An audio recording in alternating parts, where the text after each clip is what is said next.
Morning. I want to talk to you this morning about the danger of doubt. The danger of doubt. And you can turn in your Bibles if you want to Matthew chapter 14. The temperature began to drop rapidly as night fell. 12 men boarded a fishing vessel to cross the inland sea overnight. And the night was spent battling the wind and the waves, as the storm had come and they were headed directly into it. Just before daybreak, just before dawn.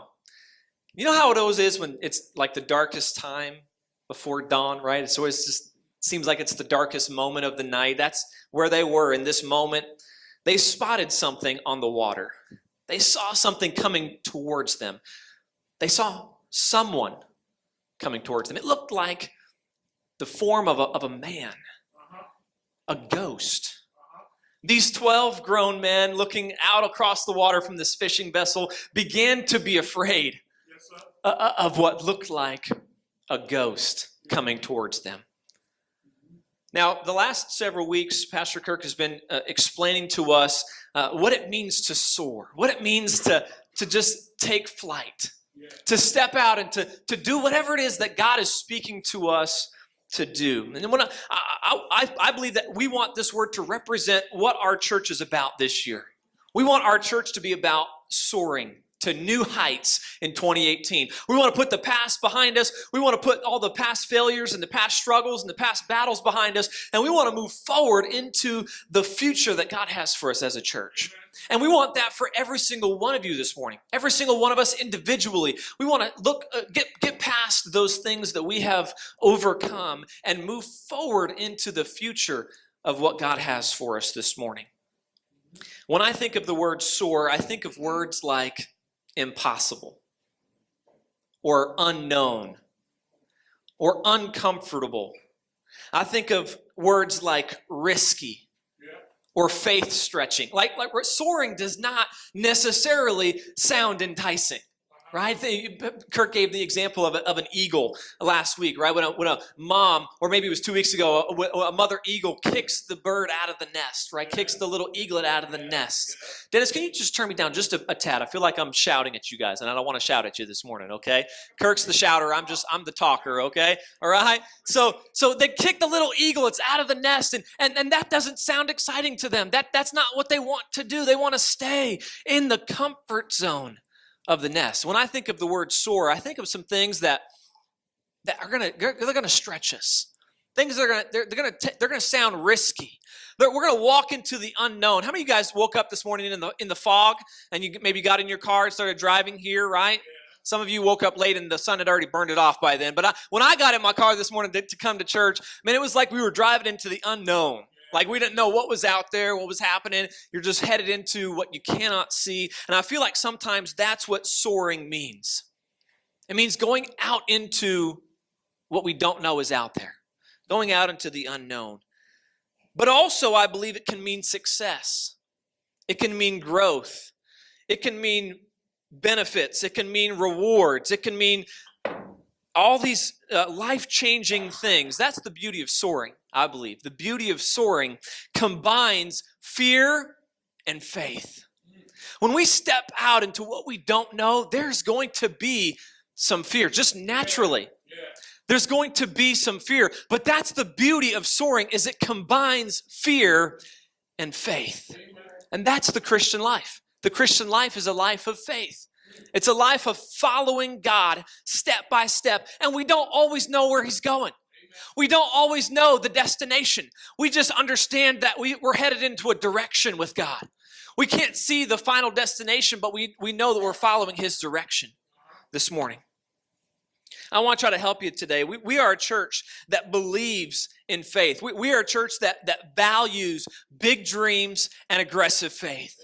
We value that. That's a part of who we are. That's a part of our DNA. We value stepping out in faith and going for what God has for us as a church. And I want to encourage you this morning. I want to try to help you to continue soaring today. Continue soaring. Now, how many parents we have in the room this morning? Just raise your hand. How many parents? How many of you are glad to be parents this morning? Huh? Give yourself a hand this morning. Glad you're parents. I've got two beautiful little girls, and they are a blessing. Let me just say it that way, okay? You guys know what I mean by that, all right? Like fear and faith is combined sometimes. I mean, kids are like blessing and a curse at times. You know what I'm saying? It's like, I'm just joking. Just my kids, I guess. Okay, all right. So we've got parents in the room today. Maybe some of you remember when you were a child, and there were monumental things as kids that kids kind of come to. My daughter right now, Colby, is almost a year old, and she's just kind of gotten into the phase where she's pulling herself up on things, kind of like standing and grabbing things, pulling things off the shelves, and getting all kinds of trouble, right? And so she's on the precipice of beginning to walk, of starting to walk. Now, Colby, obviously, she can't do it on her own. She likes to take steps, maybe if you hold her hands and those kinds of things. She's beginning to process all of this and figure out what it means to walk. Now, if she were to stay at the stage in which she is right now, she would never get to where she could accomplish her dreams. If she stayed with where she is and she can kind of stand up on her own and kind of hold on to things, and her legs are kind of unstable right now, her knees are kind of shaking, she's okay. But if she never learns to walk, if she never takes that first step, she'll never get to where she wants to go. She'll never get to where her parents want her to go. Her mom wants her to stay kind of this age. I'm ready for her to just go off, right? And just start walking and running and do all that. But a child, if a child stays at that step and never takes that step, never learns to ride a bike, never learns to walk, never learns how to talk, they're not ever going to get to where we want them to get. And God wants the same for us. If we never take that step, if we never make that move, if we never step out into the unknown, if we never start soaring, we'll miss what God has for us. We'll miss what's out there, the future that He has predetermined and predestined us for and created us to fulfill. We'll never get to where He wants us to go. Those steps are scary. Man, those first couple steps, as a parent, you're watching and you're kind of scared. You know what I'm saying? Like you're walking on tile, you're walking on wood flooring or whatever. She's right there by the fireplace, brick. I'm talking about like what could happen, right, if she were to fall. And sometimes I think we allow fear to keep us from walking. We allow fear to keep us from taking that step. And we just want to stay where it's comfortable. We just want to stay where we know we're okay. We never want to take that step out into what's unknown. And I want to encourage us today, this morning, one of the most dangerous enemies of faith and soaring is doubt. One of the greatest enemies of doing whatever it is that God has spoken to you this month, maybe the past couple of weeks, maybe in your personal life, whatever God has spoken to you, the greatest enemy to fulfill whatever that is doubt. Doubt, when left unchallenged, will bring death to your dreams. Doubt left unchallenged will bring death to your dreams. Amen.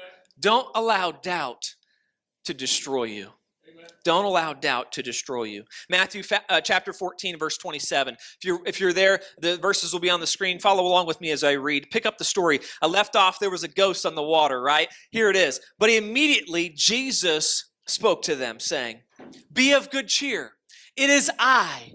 Do not be afraid." It is I. It's Jesus. Kind of put your fears to rest, guys. It's me. And Peter answered him and said, "Lord, if it is you, command me to come to you on the water." Hey, I'm going to make sure that this guy is not just who he says he is. I'm going to make sure that he is Jesus and he's not just a ghost. Okay, God, I'm going to put you to the test. Okay, you ready? Tell me to come out onto the water. Tell me to come out there and walk to you on the water, to defy the laws of nature. Tell me to come out there. So he said, "Come."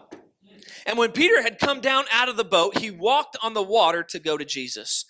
And when he saw that the wind was boisterous, he was afraid. And beginning to sink, he cried out, saying, "Lord, save me." Verse 31, and immediately Jesus stretched out his hand and caught him and said to him, "O you of little faith, why did you doubt?" Why did you doubt? And just real quickly this morning, I want us to notice how dangerous doubt can be to our faith journey. I want us to see real quick 3 things from this, and then I'm going to give some illustration and application at the end. We'll wrap up this morning.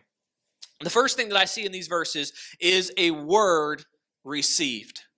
A word received. If you'll notice in the first couple of verses, Jesus said, hey, be of good cheer. It's I, don't be afraid. Put your fears to rest. It's me. You don't have to worry. You don't have to be afraid. And Jesus gave them a word. They received a word to know what was going on. And maybe some of you, you've been sitting in this room for the past couple of weeks, you've been listening to Kirk preach, and you feel like God has given you a word. God has spoken to you onto what he wants you to accomplish and what he wants you to do. Maybe God has spoken purpose into your life. God has spoken a plan into motion and what he wants you to do. And God has given you a word. You have received a word from God. What I want to encourage you with this morning is don't doubt the word. God has given you a word. This month, maybe in this week, God has relayed his will to you on how he wants you to soar. Maybe it's starting a new career. Maybe it's taking a new job, whatever it might be. Maybe it's launching a business or finding financial freedom. Maybe it's joining a rock star team. We got a number of rock star teams here of people, of volunteers who give their time and their energy and their effort every single week to make this all happen. I can't do it on my own. Kirk can't do it on his own. We need the help of volunteers. And maybe God has been speaking to you about joining a team. Joining a volunteer team here at Revive. Maybe it's to join in a city group, to participate in one of our groups during the week, to find community, to find fellowship, to find brotherhood, and to people that are on the same journey that you are on. Maybe it's to begin a relationship with God this morning. Maybe the word that you have received is that God wants a relationship with you. God has been pursuing you. God wants to have a personal relationship with you. And maybe today you're ready to take that step. To join into covenant relationship with God and come to him for who you are and open yourself up to him. Maybe that's where you are this morning. Whatever the Lord's been speaking to you about, you have received a word. Maybe whether you've been coming or not, I'm hoping that the Holy Spirit has done his work, right? And the Spirit is speaking to us right now. And the Spirit is speaking, whatever that might be in your heart right now. You have received a word, but you're a little hesitant. You're just a little hesitant to obey. Not quite sure about it yet. Not quite sure that this is exactly what you're supposed to do. You really want to make sure that this is from God. You really want to make sure that this is just not some voice that you're hearing, right? Some ghost that you're seeing. You want to really make sure that this is Jesus, that this is God speaking to you. You want a sign. You want a sign. How many of us, we like signs, right? We like signs, right? God's speaking to us. He says, Zeb, I want you to do this today. And we say, okay, God, if this aligns and if this person cuts me off in traffic and if I end up going this way and if the light turns green right now, I'll do it, right? We want a sign. We want to make sure that this is God really speaking to us and not just some voice in our head. We like signs. Amen. Peter was the same way. Amen. Peter wanted a sign. Jesus, if it is really you, tell me to come out onto the water. Tell me to come out onto the water, Lord. If it's really you, if this is really you telling me what to do, can you just give me one more sign? Can you just help me to understand that this is really what you want me to do? What does Jesus say? He says, come. He says, soar. He says, change. He says, jump. He says, start. He says, come, it's me. It's me. A word received. Secondly, this morning I see a walk commenced. A walk commenced. A word received. Peter received the word and then he did it. Peter was actually walking on water. He actually did what he wanted to do. He defied the laws of nature and began to walk on water. He was the only human being to ever do this. To ever accomplish this feat. And I love how casual the Bible is about it, right? If you're like reading these verses and you're reading along, it's one 19-word sentence that describes what Peter did. And Peter walked on water. No big deal, right? I mean, it's just, this is what was expected. This was supposed to happen. And Peter was the only person ever do this and use water as a sidewalk to get to Jesus, right? Incredible, incredible. The impossible was possible. Why? Because of Peter? No, absolutely not. Peter had nothing to do with this. This was Jesus making a way when there was no way. Jesus will make a way for you when it doesn't seem like there is a way forward. He will make a way. He will split the sea so you can walk right through it. Right? I love the song we sang earlier. It speaks exactly to this point. We're no longer slaves to fear. We are not bound by the things that have kept us captive. We are not bound by those fears anymore. God will make a way for us when there is no way. Amen. I'll guarantee you this, that boat, as windy and stormy as it was the most comfortable place on that lake that night. That boat was where the safety was, where our comfort was. And Peter, man, he probably didn't want to leave that boat. How many of you would want to leave that boat, walk out on those stormy waves, right? He was a man just like you and I are. And Peter, because he received the word, he began to walk. Yes. He began to step out. He began to do what it was that God had commanded him to do. Some of you, you've gotten out of your comfort zone. Some of you, you've begun to soar. Maybe the past couple of weeks have just been what you needed to jumpstart whatever it is that you're working through, whatever it is that God has for you on this journey, and you've begun to soar. You've begun to step out in faith and believe in what God is trying to do in your life. And I want to commend you this morning. Peter did it, and you are doing it. You are stepping on water this morning. You are where God wants you to be, and you are following his word and following his command, and you've begun to walk in faith. You've begun to soar. We want to celebrate with you. We want to congratulate you. We want to be there with you. We're dreaming big with you just like you are. As a church, we're dreaming big. We've got big dreams from God for this place, for this city, for this world. We want to reach it with the gospel. Amen. We want to soar. We've begun to take those steps. We've begun to walk on the water. Amen. Maybe you just moved here. Maybe you just moved to Cincinnati. This was your step. This was your place. God told you to come and you moved here. Maybe you took a new opportunity. You changed your major. There's something. Maybe you just bought a house. You started something that was out of your comfort zone. And I want to encourage you. You're doing it. Amen. You're doing it. You're walking with the Lord right now. You're doing whatever it was that seemed impossible. But Peter, what happened? We all know the story, right? Man, he was getting it, right? He was walking on that water. He was doing the impossible. But number 3 this morning, we see from this passage, we see a focus distracted. A focus distracted. When Peter got out on that water and he began to walk on those waves, everything started out fine. Everything was great at the beginning. I mean, he took those first couple of steps, and we don't know how long he walked. We don't know how far he had to go. But sooner or later, he lost his focus. He became distracted by the surroundings. He became distracted by the storm. It wasn't long before his knees began to shake. It wasn't long before the storm began to catch his attention. He felt like the wind was maybe going to blow him over.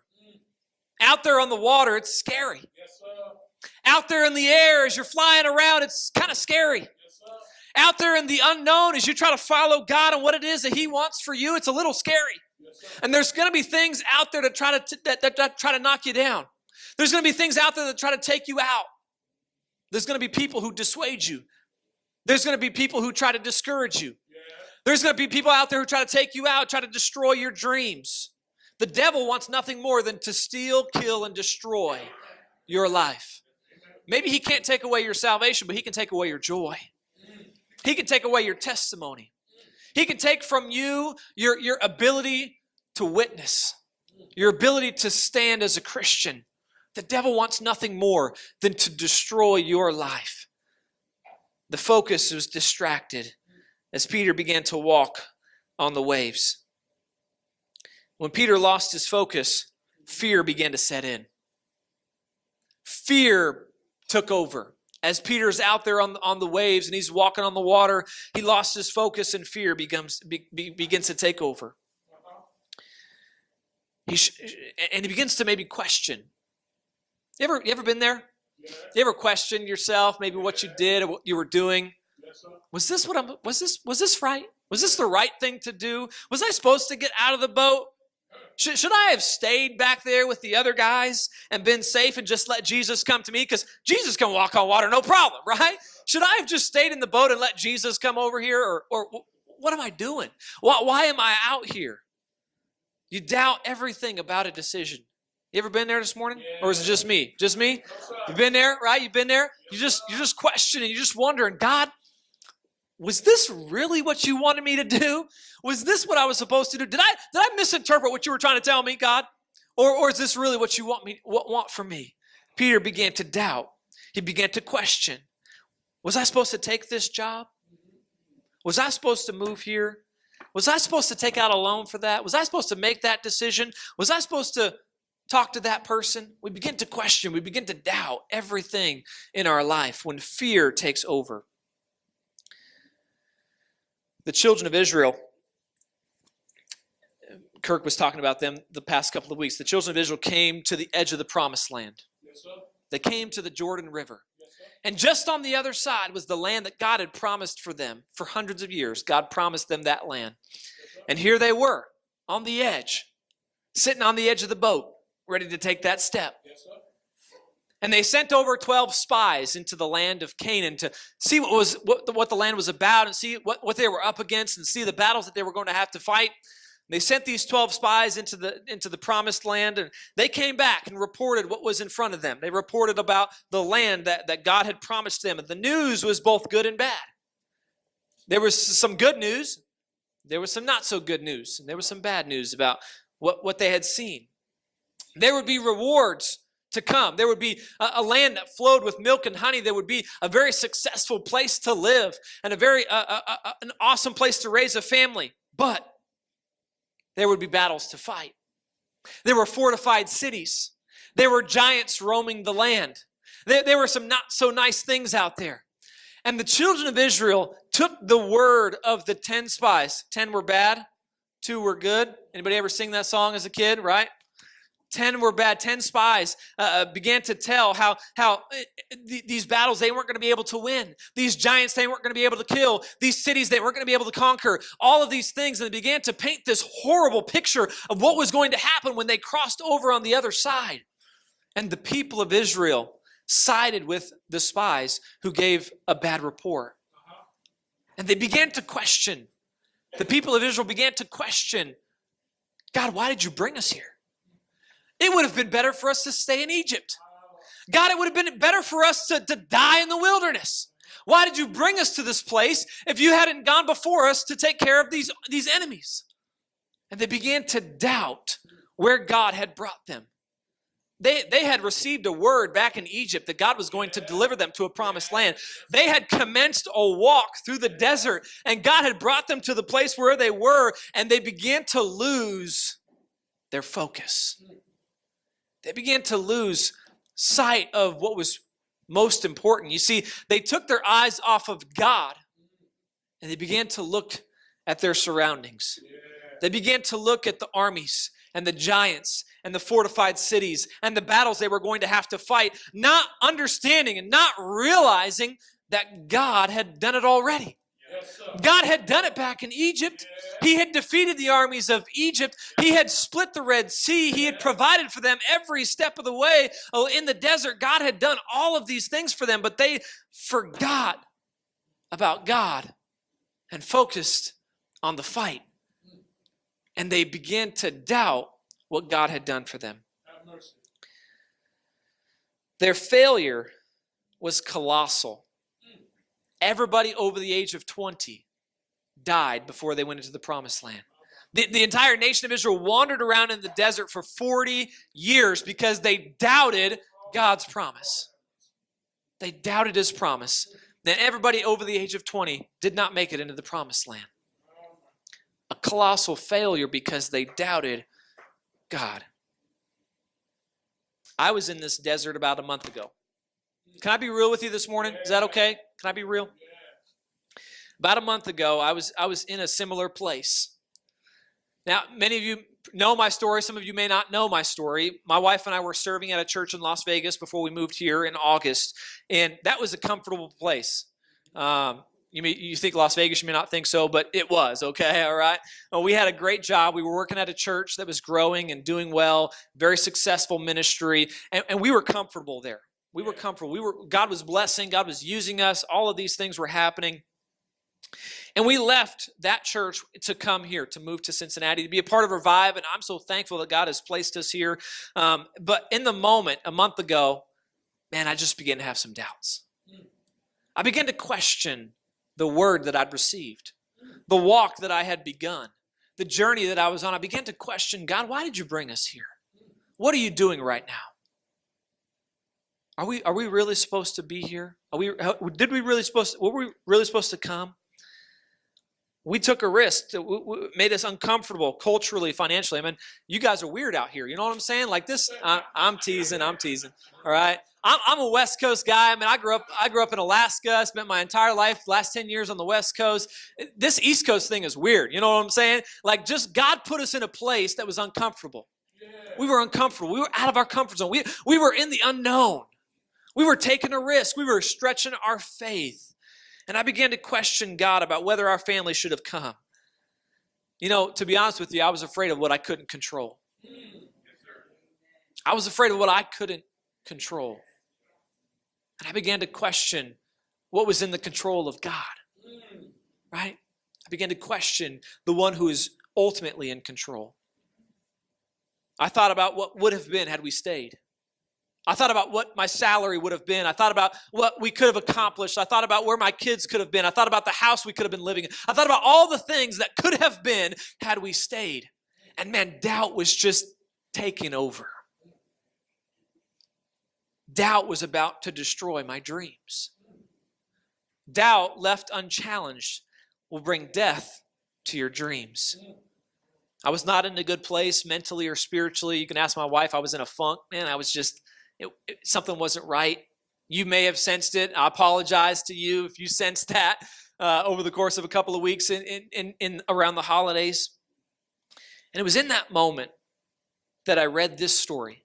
The story we just read in Matthew chapter 14. I came across this story in my personal devotions, and I read this story, and it's like the words jumped off the screen at me.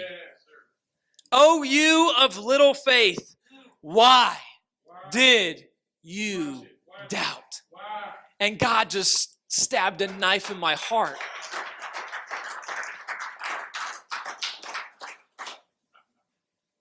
God spoke to me and said, didn't I bring you here? Yeah.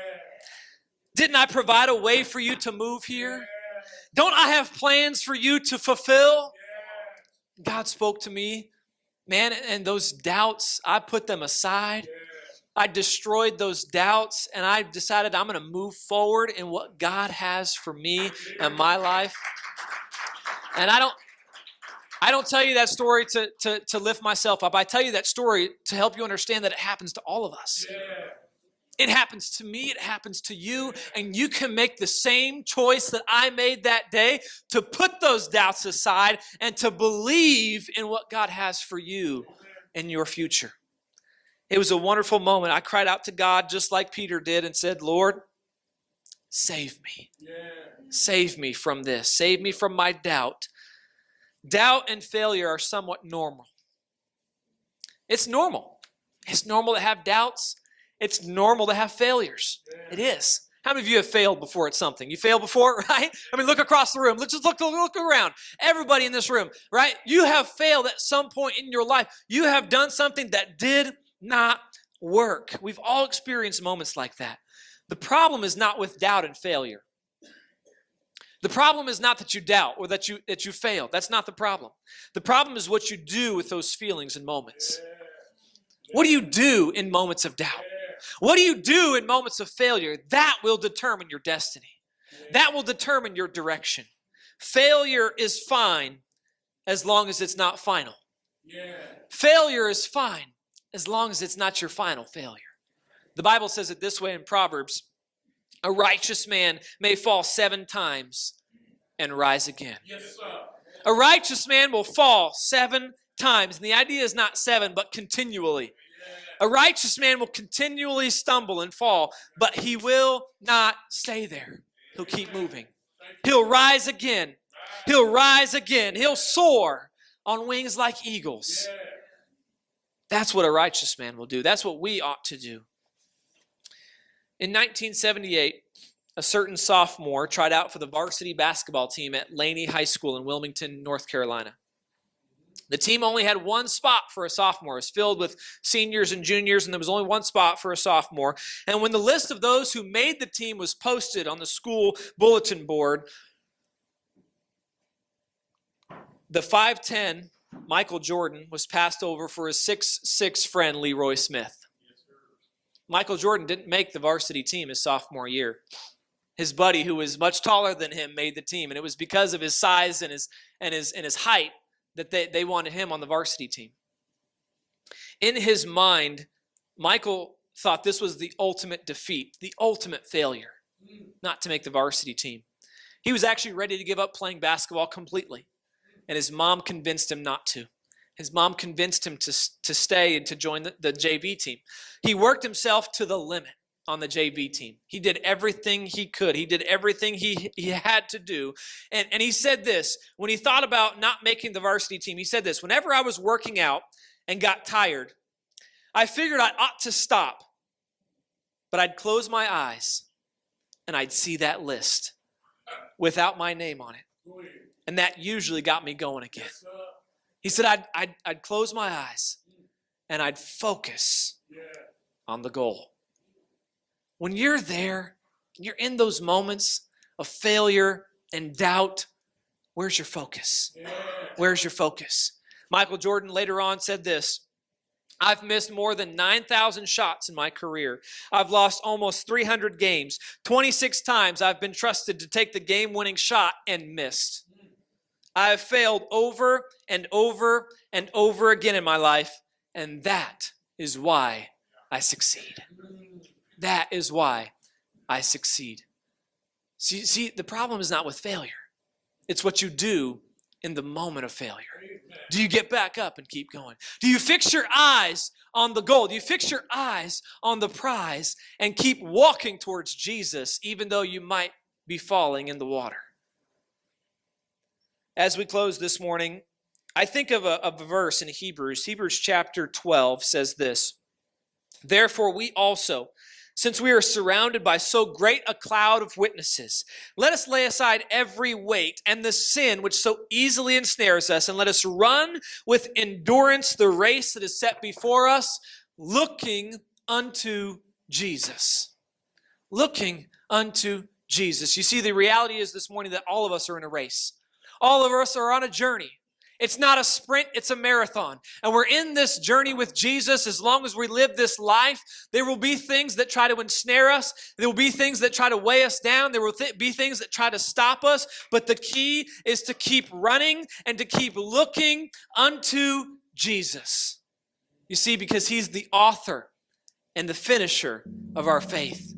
He's the one who started it. He'll be the one who ends it. He'll be there in the middle. He is the beginning and the end, the Alpha and the Omega, the first and the last, and he will never leave you nor forsake you. Who for the joy that was set before him endured the cross. If anybody had reason to stop their journey, to stop their walk, it was Jesus. But he went all the way to the cross. He went all the way to the cross and died on that tree for you and for me so that we could find freedom in him this morning. He endured the cross, despising the shame, and is set down at the right hand of the throne of God. He finished. He finished soaring. And that's what I want to encourage you with this morning. To finish soaring. To keep going. Doubt will be there. You've got to destroy the doubt that will come. Failure will happen. You will fail. Get back up. Keep going. Don't allow a failure to derail your dreams. Don't allow doubt to destroy what it is that God has spoken to you about this month. The key to avoiding the danger of doubt is to keep your eyes on Jesus. Keep your eyes on Jesus. If you're here this morning and you've never entered into a personal relationship with him, with Jesus, I want to encourage you, that's your first step this morning. That's your first step, is to enter into a personal relationship with God. God loves you. He's been pursuing you. Maybe you even know that. You know that God has been after you. He is pursuing you. He loves you. He wants to have a relationship with you. The Bible says, for God so loved the world that he gave his only begotten Son, that whosoever believes in him should not perish, but have everlasting life. God went to the cross. He endured the suffering and shame that you deserved, that you and I deserved. Because of our sin, we are separated from him. He took the punishment for your sin. He paid the price, the penalty that you deserve to pay, and he paid that for you. He died in your place. Now he offers you a free gift. He's paid for it. He paid for it with his blood, dying in your place. And now he offers you the free gift of salvation. And all you have to do is receive it. Believe in God, believe in Jesus, and receive the gift that he offers to you. And I'll share with you how you can do that in just a moment. For those of you this morning who are believers, you know Jesus. You have a personal relationship with him. Have you lost your focus? Has your focus been distracted? You get out into those waves. You get out into that storm. Man, it doesn't feel right. Something doesn't seem right. The wind is blowing. The waves are rolling. You begin to lose your focus. Don't allow your lack of focus to allow fear to take over, because fear leads to failure. Don't let your failure be final. Choose today that you're going to reach out to Jesus like Peter did, like I did. Lord, save me. Save me from my doubts. Save me from failure. Save me from my fear, because God has great plans in store for you. God has a plan for every single one of you this morning. I want you to believe that. I want you to receive that this morning. I don't care who you are, where you come from, what your background is. I want everyone to understand this morning, that God has a plan for your life. Don't allow failure or fear or doubts to derail those dreams. Don't allow doubt to bring death to your dreams. Let's bow our heads this morning.